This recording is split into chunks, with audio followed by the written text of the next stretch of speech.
KPU Kota Prabu Muli melaksanakan simulasi pemungutan suara. Langkah ini dilakukan agar petugas KPPS yang akan bertugas nantinya paham tugas apa yang harus dilakukan dalam proses pemungutan suara nanti dan dapat memprediksi waktu dalam proses pemungutan suara nantinya.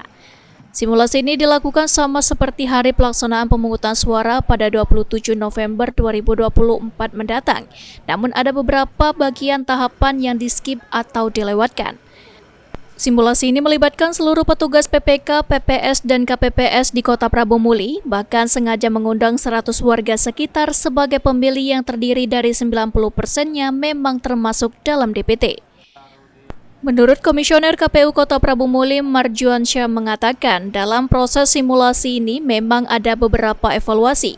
Marjuansyah menambahkan simulasi ini begitu penting karena bisa memprediksi untuk menghitung waktu pemungutan suara hingga perhitungan suara baik untuk Gubernur Sumatera Selatan maupun Wali Kota Prabu Muli.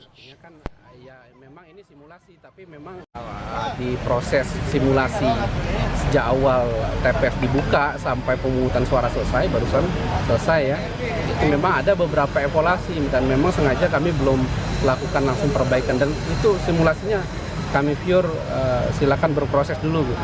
Artinya nanti kita akan evaluasi kalau memang ada kekurangan.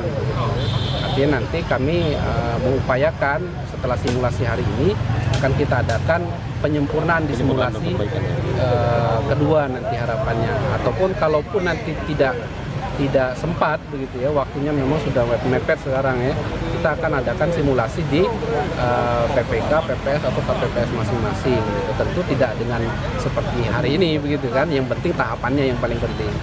Nah, sehingga nanti harapannya KPPS kita se-Prabu Muli ini benar-benar siap nanti melaksanakan tugas di TPS-nya masing-masing. Jadi prosesnya bisa berjalan lancar, cepat, tepat, dan prosesnya juga akurat. Anggi Perkasa, PAL TV.